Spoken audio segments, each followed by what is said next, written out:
on the 28th of November 1979. She was born in West Germany.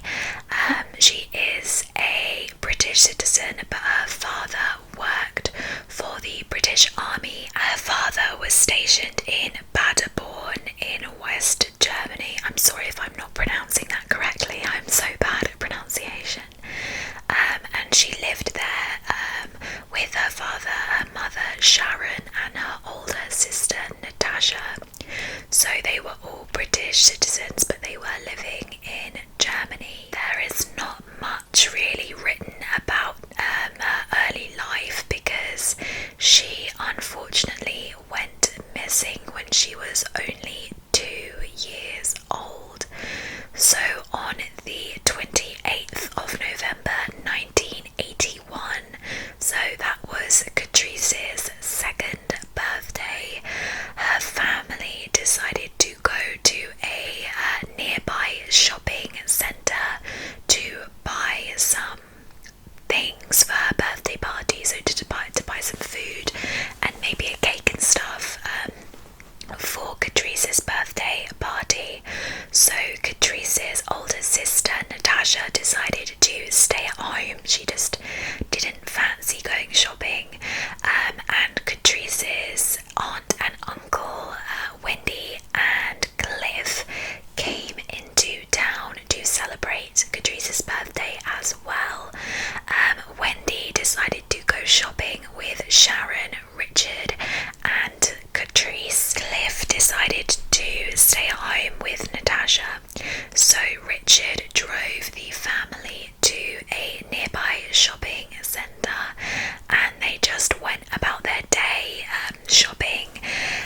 Richard decided to stay in the car. There's not necessarily a particular reason why, he just decided to stay in the car. So it was Sharon, Katrice's mother, and Wendy, Katrice's aunt, that were with Katrice in the supermarket that afternoon, and it was all fine, everything was going fine. It is noted that the shops were extremely busy because it was the last payday before Christmas, so there were a ton of people out shopping. The centre was packed, the supermarket was super busy. That might have been a reason why Richard decided to stay in the car, but Sharon and Wendy went to the checkout. Katrice didn't want to be in her stroller. It's noted that she didn't want to be in the stroller, she wanted to be carried, so Sharon was carrying Katrice all around the supermarket. Everything was fine. They got to the checkout and Sharon realised that she'd forgotten to buy any crisps, so she put Katrice down and said to Wendy, "Oh, just look after her for a second. I'm just gonna run and go get the crisps and then I'll be back. So I'm just gonna go quickly and I'll be back." So Sharon left, and when she returned, Katrice was nowhere to be seen. So Sharon later stated that she had only been gone for about a minute, maybe 2 minutes, but basically what had happened is that Wendy had seen Katrice run after her mother down one of the aisles, so Wendy just assumed that Sharon picked Katrice up and took her with her. So when Sharon returned and Katrice wasn't with her, both of the women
shopping centre, so there was a bit of kind of complication as to which body of investigation would kind of lead it, but it was primarily the RMP, the Royal Military Police, that took over the investigation, but the German police they were involved. It is stated that both the German police and the RMP believed that Katrice had wandered out of the shopping centre and basically walked into the river, which was just nearby the shopping centre, and she'd walked into the river and drowned.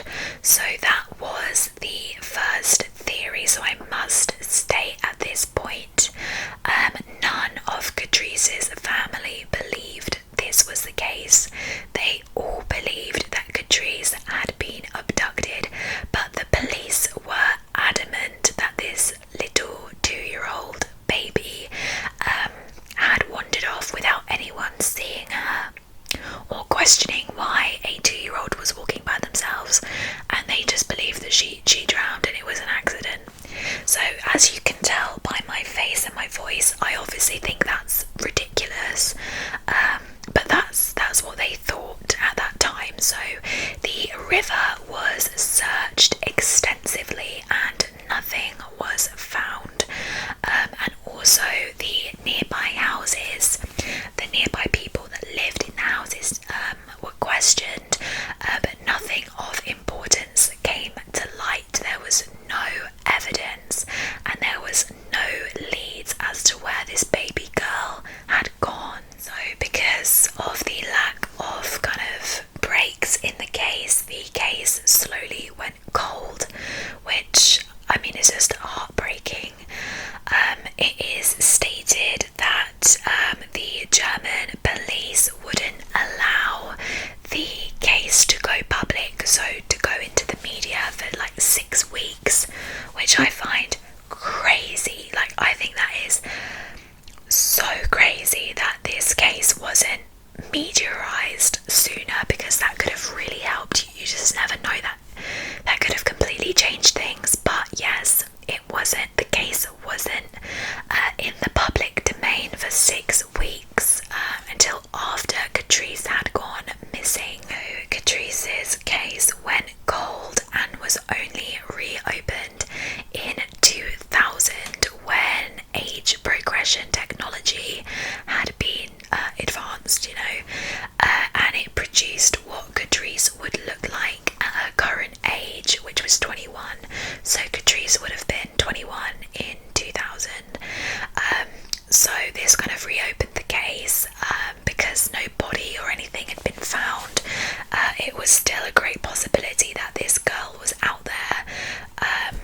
So yes, many new people were interviewed in relation to Katrice's case.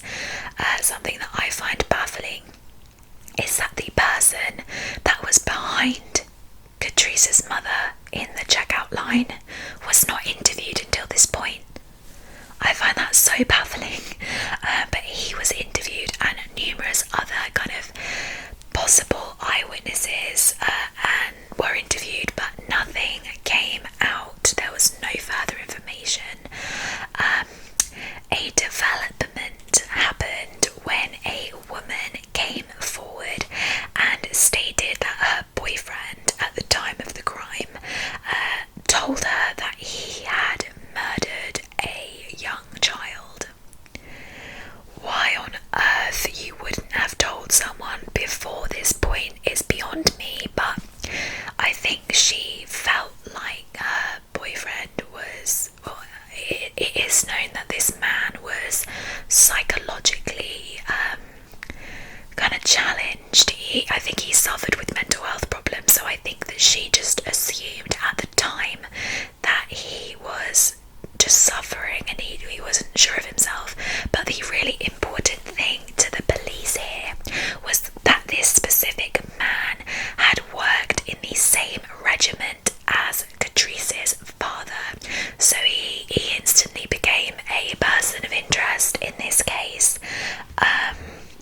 And he had moved to England, so he was living in England at the time, and he was questioned, but he denied all involvement in Katrice's disappearance, and unfortunately the woman that had come forward about him died very soon after, so all evidence in that kind of lead went cold, and they eventually dropped that lead down to the fact that the police believed that this man was not involved in Katrice's disappearance, and he was just kind of suffering with like psychosis and other kind of mental health problems. So there were also numerous claimed sightings of Katrice as an adult. She was now an adult at this point. There were many claimed sightings, especially after the case went on Crime Watch in the UK, and one woman called into Crime Watch and said,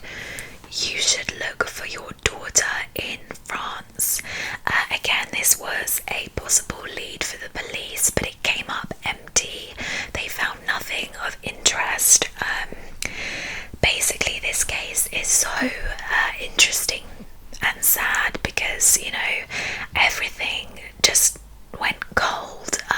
There was no real kind of breakthroughs, you know, for so long. The family must have been in turmoil, having no closure, you know.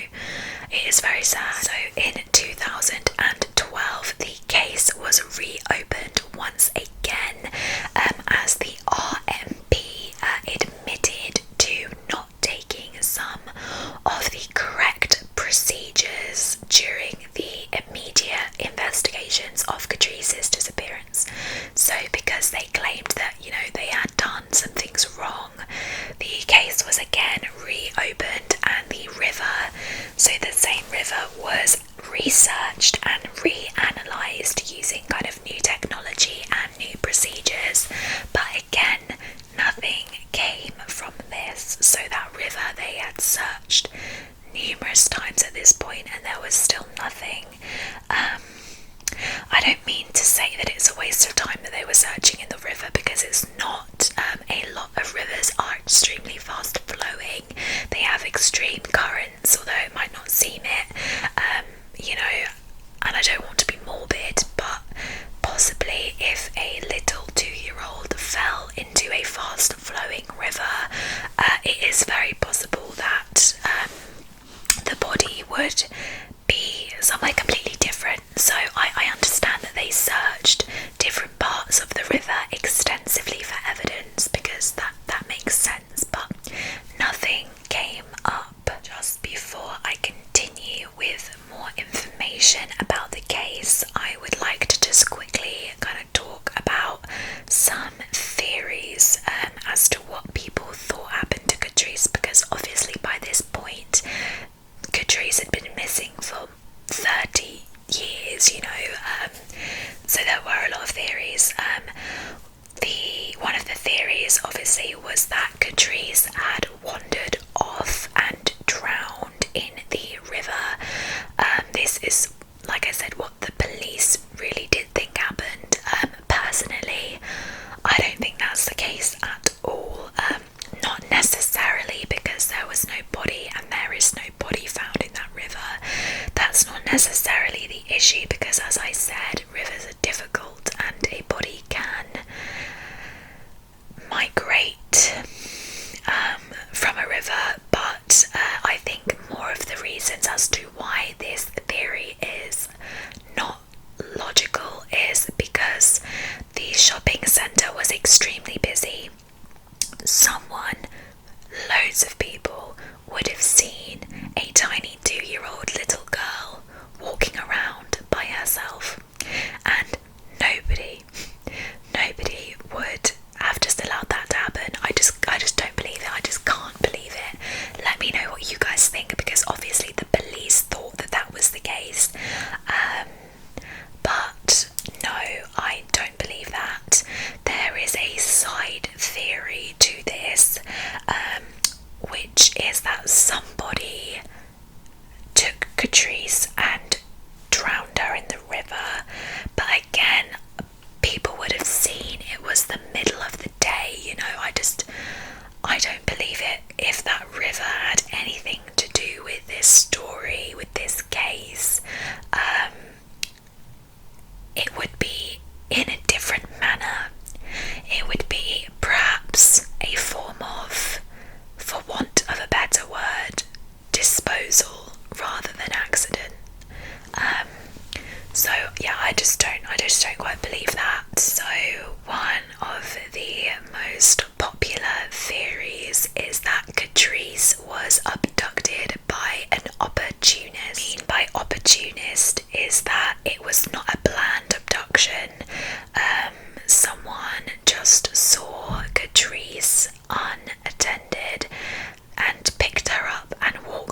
child. That has happened quite a lot, especially within women. A lot of women in the past have literally just picked up someone else's child and walked off with them because they can't have children, maybe for whatever reason. So that's a possibility. Or, you know, there is a more darker possibility, but you know, any reason as to why someone would want to take a child is a possibility in this situation. The third kind of theory is that Katrice was abducted intentionally, that this was a planned abduction. Again, this could completely happen. It's kind of similar to the Madeleine McCann case in a way, whether she was abducted or not, but a lot of people say that you know, it was either just a random passerby that saw that their door was unlocked or whatever and just kind of went in and grabbed her, or it was a planned thing. So yeah, there is definitely a possibility that Katrice's abduction was planned by people that knew her family, or you know whatever. But I do still personally believe that it was an opportunist that took Katrice. But again, who knows? So much more recently, in 2017, there was a break in Katrice's case, and it surrounds the eyewitness account that a man was seen on the day of Katrice's disappearance carrying a young girl that fit the description of Katrice and putting her into a green saloon car. This kind of eyewitness statement develops, and there was evidence that the same green saloon car was seen driving over the bridge of the River Alm, which is the river in question, the next day. So this is a massive break in Katrice's case, because there was a man seen carrying a child that fit her description, putting her into a car, and then that same car was seen the day after her disappearance in the same area. This was a massive break in the case. The river was extensively searched again, and again nothing was found. But it kind of gave this case a bit of a push, you know, for people to really find out what happened with Katrice. So interestingly enough, 1 month ago, so just 1 month ago, on the 23rd of September 2019, a man from Swindon in England was arrested in relation to the disappearance of Katrice Lee. It is said that his property, and specifically his garden, was searched, but 2 days later the man was released without charge. So this is a lot of information here. So a man, you know, just 1 month ago was arrested, but he was released 2 days without charge. So this is interesting. So just because he was released doesn't mean that that's the end of that lead. I'm sure you guys don't need this explained to you, but within like the English jury system, like you can't hold someone without an arrest for more than like 48 hours. I thought it was 24 hours, but I think with like probable cause and stuff it is 48 hours. But yeah, you can't legally hold someone without a charge. So he was let go, but this was only a month ago, so that is where the information stops, because this is obviously very new. This investigation is going on right now, so that man is probably being furtherly investigated. But yeah, I get, you know, now we just wait on updates. Obviously it is so amazing that this case has had a break like this. I mean, how many years after? 18, 19, 2000, you know,